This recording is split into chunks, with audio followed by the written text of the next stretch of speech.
Baik, Assalamualaikum warahmatullahi wabarakatuh. Perkenalkan, saya Nur Fadlianti, NIM 031. Jadi hari ini saya akan menjelaskan tentang asuhan persalinan normal atau biasa dikenal dengan APN. Apa sih itu APN? Jadi apa sih proses persalinan itu? Proses persalinan di mana bayi, plasenta, dan selaput ketubannya keluar dari uterus ibu. Persalinan dianggap normal jika proses terjadinya pada usia kehamilan yang cukup bulan setelah 37 minggu tanpa disertai adanya penyulit atau penghambat pada proses pengeluaran janin atau pada saat ada kelainan-kelainan saat kehamilan. Oke. Okay. Persalinan normal itu persalinan yang dimulai dengan spontan, secara spontan dengan kekuatan ibu sendiri dan melalui jalan lahir, bukan insersi sesar. Berisiko rendah pada awal persalinan dan presentasinya belakang kepala pada usia kehamilan antara 37 sampai 42 minggu setelah persalinan ibu mampu bayi dalam kondisi baik, itu menurut WHO. Oke. Penyebab terjadinya persalinan. Kalau menurut teori pregnant, otot rahim mempunyai kemampuan peregangan dalam batas tertentu. Setelah melewati batas tersebut, maka akan terjadi kontraksi sehingga persalinan dapat dimulai. Kemudian menurut penurunan progesteron, proses penuaan plasenta yang terjadi pada saat usia kehamilan 28 minggu, di mana ini terjadi penimbunan jaringan ikat sehingga pembuluh darah dapat mengalami penyempitan dan buntu, kemudian produksi progesteronnya mengalami penurunan sehingga otot rahim lebih sensitif terhadap oksitosin. Akibatnya nanti otot rahim mulai berkontraksi setelah mencapai tingkat penurunan progesteron tertentu. Kemudian menurut oksitosin internalnya, oksitosin dikeluarkan oleh kelenjar hipofisis pada pars posterior. Perubahan keseimbangan estrogen dan progesteron dapat mengubah sensitivitas otot rahim sehingga terjadi kontraksi Braxton Hicks. Penurunannya kontraksi progesteron akibat tuanya usia kehamilan yang menyebabkan oksitosin meningkat aktivitas sehingga persalinannya dimulai. Untuk prostaglandin, menurut teori dari prostaglandin sendiri, yaitu konsentrasi prostaglandin yang meningkat sejak usia kehamilan 15 minggu itu yang dikeluarkan oleh desidu. Kemudian pemberian prostaglandin pada saat hamil dapat menimbulkan kontraksi otot rahim sehingga hasil konsepsi dapat dikeluarkan. Prostaglandin dapat dianggap sebagai pemicu terjadinya persalinan. Tahap persalinan itu ada kala 1, kala 2, kala 3, kala 4. Kala 1 itu pembukaan, kala 2 itu kala pengeluaran janin. Jadi proses ketika di kala 2 itu kalau anak pertama itu 2 jam, untuk anak kedua itu dan seterusnya itu biasanya memang 1 jam. Di kala ketiga itu kala pengeluaran plasenta. Kala 4 itu kala observasi atau pemantauan. Jadi kala 1 persalinannya dimulai sejak terjadinya kontraksi uterus sehingga teratur serviksnya mulai pembukaan lengkap 10 cm. Proses skala 1 terbagi menjadi 2 fase, itu fase laten dan fase aktif. Untuk fase latennya itu dari 8 jam dan dari pembukaan 0 cm sampai pembukaan 3 cm. Fase aktif itu 7 jam dari pembukaan serviks 3 cm sampai pembukaan 10 cm. Dibagi lagi menjadi 3 fase, yaitu fase akselerasi, yaitu 2 jam dari pembukaan 3 cm sampai 4 cm. Kemudian fase dilatasi maksimal 2 jam dari pembukaan 4 cm sampai 9 cm. Kemudian fase delarasi 2 jam dari pembukaan cm sampai 10 cm. Setiap pembukaan itu membutuhkan waktu 1 jam untuk membuka proses pembukaannya. Kemudian di kala kedua itu proses pengeluaran bayi. Nah, kala 2 itu adalah pengeluaran bayi di mana sudah mulai pembukaan lengkap sampai di lahirnya bayi. Terus uterus dengan kekuatan hisnya ditambah kekuatan menelan dan mendorong bayi hingga keluar. Kemudian lamanya proses ini berlangsung selama 1 sampai 2 jam pada Prima gravida. 1/2 sampai 1 jam pada multigravida. Kemudian oke. Dan kalau ketiga itu tempat pengeluarannya plasenta.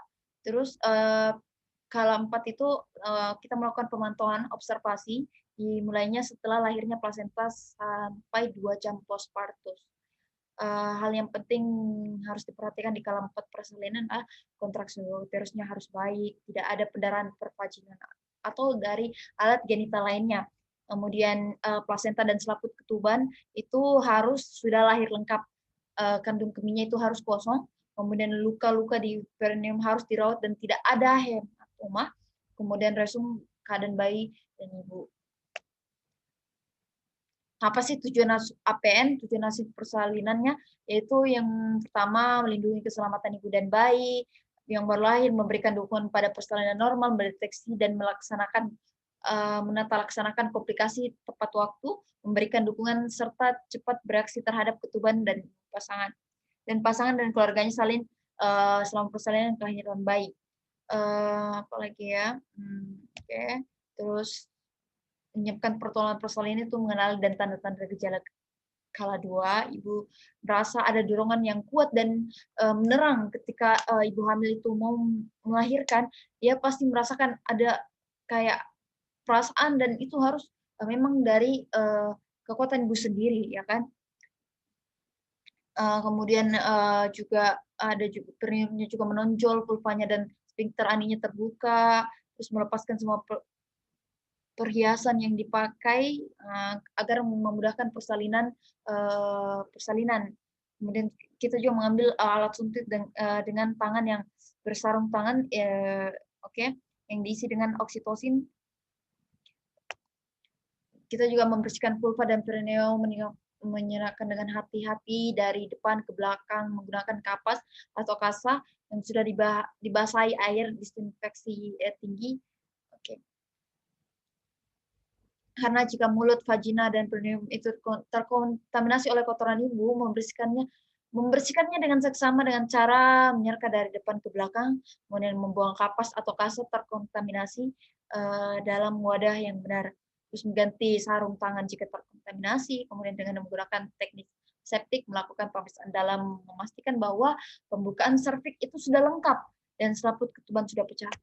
Kemudian juga mendekontaminasi sarung tangan dengan cara mencelupkan tangan yang memakai sarung dengan tangan kotoran ke dalam larutan klorin 0,5.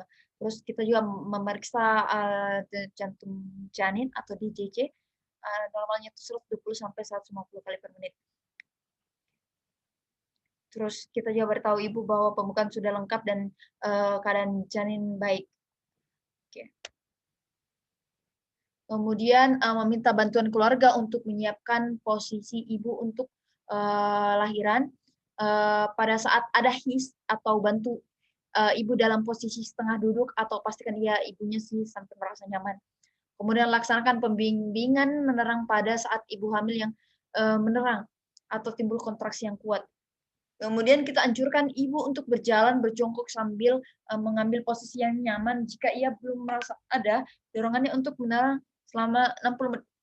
Kemudian jika kepala bayi telah membuka vulva dengan diameter 5 sampai 6 cm, letakkan handuk dan kita bersihkan perut ibu untuk mengeringkan si bayi.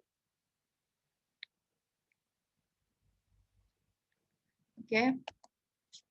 Selanjutnya kita membuka pertusset, memakai sarung tangan dengan DTT atau steril pada kedua tangan. Setelah tampak kepala bayi dengan diameter 5 sampai 6 cm membuka vulva, maka lindungi perineum dengan satu tangan yang dilapisi dengan seperti ini, satu tangan yang dilapisi dengan kain bersih dan kering. Tangan yang lainnya menahan belakang kepala, pertahankan posisi defleksi dan membantu lahiran kepalanya. Anjurkan ibu untuk menelan secara efektif dan bernapas cepat dan dangkal. Kemudian pemeriksaan kemungkinan adanya lilitan tali pusar, jadi kita ambil tindakan yang sesuai jika hal itu terjadi, segera lakukan proses lahiran. Dan kita harus memperhatikan ya, jika tali pusar itu melilit leher secara longgar, lepaskan lilitan lewat bagian atas kepala bayi. Dan kemudian jika tali pusar melilit secara baik atau secara kuat klem tali pusar tua tempat perpotongan di antara klem tersebut setelah kepala bayi lahir. Tunggu putaran aksi luarnya. Kemudian berlangsung secara spontan setelah putaran paksi itu luar selesai, pegang kepala bayi secara bilateral, kemudian bilateral kita anjurkan ibu untuk menerang dan saat kontraksi. Kemudian saat kepala melakukan putaran aksi luar, tepatnya kedua tangan itu masing-masing sisi muka bayi itu menganjurkan ibu dan menerang atau mengeden saat kontraksi berikutnya. Kemudian setelah kedua bahu dilahirkan menelusur dengan kepala tangan bayi, kepala bayi yang berada di bawah ke arah perineum tangan untuk membiarkan bahu dan lengan posterior ke tangan tersebut mengendalikan kelahiran siku dan tangan si bayi saat melewati perineum. Gunakan lengan bagian bawah untuk menyangga tubuh bayi saat dilahirkan. Setelah tubuh dari lengan bayi lahir menelusuri tangan ada di atas bagian anterior dari punggung arah kaki bayinya menyangganya saat punggung dan kakinya lahir. Terus menilai dengan cepat juga, kemudian kita meletakkan bayi di atas perut ibu dengan posisi bayi sedikit lebih rendah dari tubuhnya bila tali pusat terlalu pendek dan meletakkan bayi di tempat yang memang mungkin.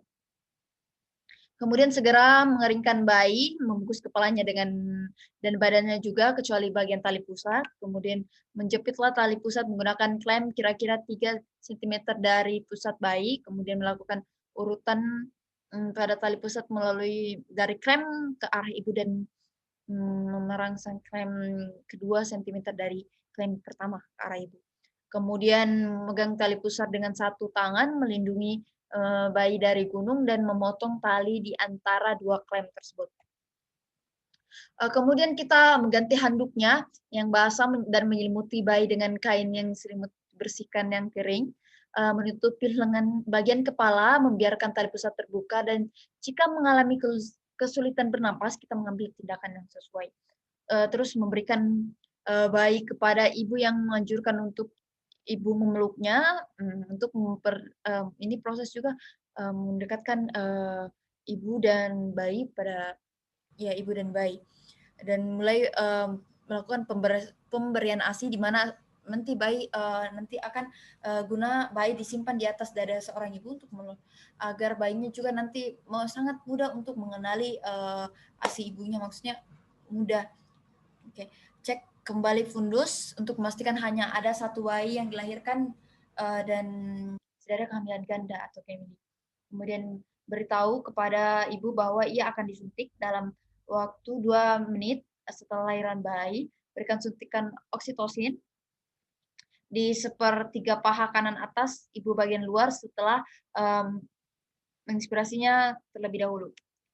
Kemudian kita juga memindahkan klem tali pusar, terus kita letakkan satu tangan di atas kain dan di perut ibu, tepat di atas tulang pubis, dan menggunakan tangan untuk melakukan palpasi, kemudian kontraksi dan menstabilkan uterus. Kemudian memegang tali pusar dan klem dengan tangan yang lain. Terus kita menunggu uterus berkontraksi dan kemudian melakukan peregangan ke arah bawah tali pusar dengan lembut.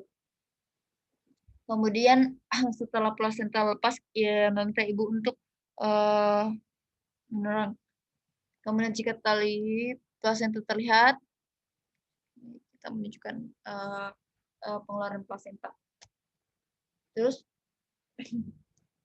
segera setelah plasenta dan selaput ketubannya itu keluar, melakukan cepatkan meletakkan tangan di fundus dan melakukan mesase dengan gerakan belingkar dengan lembut hingga uterus berkontraksi atau fundus yang menjadi keras. Kemudian memeriksa kedua sisi plasenta untuk menempel ke ibu maupun ke janin dan selaput ketuban untuk memastikan bahwa selaput ketubannya lengkap dan utuh. Kemudian meletakkan plasenta di dalam kantung plastik atau tempat khusus. Terus kita mengevaluasi adanya laserasi pada vagina perineum yang dan segeralah menjahit laserasi yang mengalami pendarahan yang aktif. Kemudian kita mengeluarkan adanya laserasi pada vagina dan perineum, segera menjahit laserasi dengan menilai ulang juga uterusnya, memastikan berkontraksi dengan baik, mengevaluasi pendarahan persalinan vagina.